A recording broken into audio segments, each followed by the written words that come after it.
Turtle spirit drinking qi, shen gui fu qi. Turtle spirit drinking qi will make use of the opening you have generated around your spine for decompression and is an excellent exercise to help you soften your hips. Have you noticed that sitting in good posture is exhausting or even painful? I too had difficulty sitting comfortably because my hips and lumbar were too tight.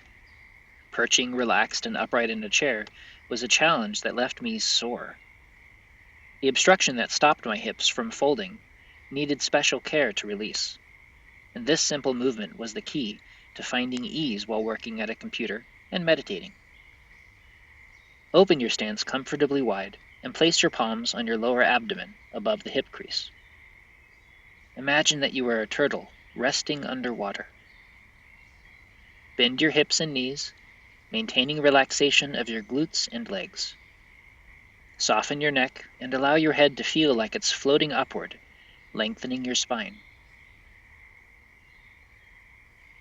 Maintain the length and alignment of your back and neck as you fold forward from your hip joint. Lower your torso toward your thighs without rounding your back or dropping your head.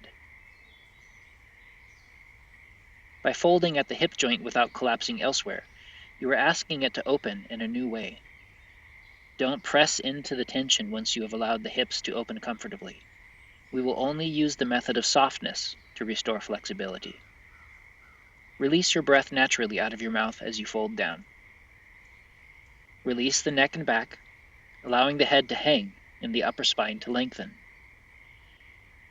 Then, beginning to inhale through the nose, lift your head like a turtle coming out of its shell.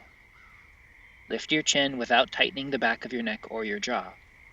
Leading with your head, open along the front of your body until you return to an upright position without excessively arching your back. Continue with this exercise until you find that your hips and lower back feel more spacious. Swallow the gathered saliva in your mouth, imagining you follow its path to your dantian. Pause to settle into stillness with your palms resting upon your navel.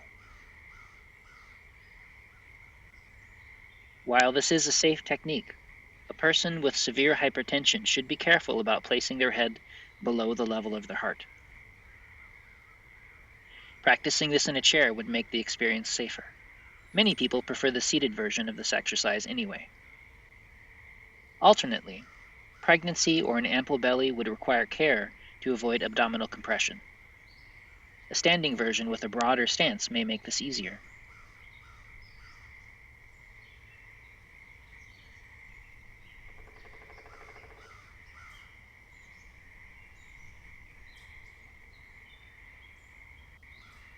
The next step. Continue studying each of these snake and turtle exercises at this basic level until you begin a daily practice of the entire series. Throughout your day, look for excuses to practice these new skills. When you lift your phone, remember that you can do it without excess tension. Can you remain mindful and enjoy the experience when you sip a drink? Sitting down, notice the shape of your hips and back as you settle. Further lessons will explore other ways to expand hip mobility and make sitting even more comfortable. Homework suggestion. Many people suffering from back pain choose a seated job to avoid further damage. And while this can be helpful, sitting for too long can also cause back pain.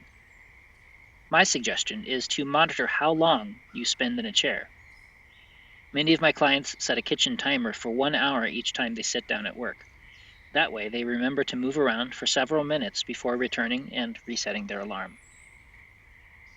Have any good ideas that you want to share about this? A favorite type of alarm or helpful app to keep you moving?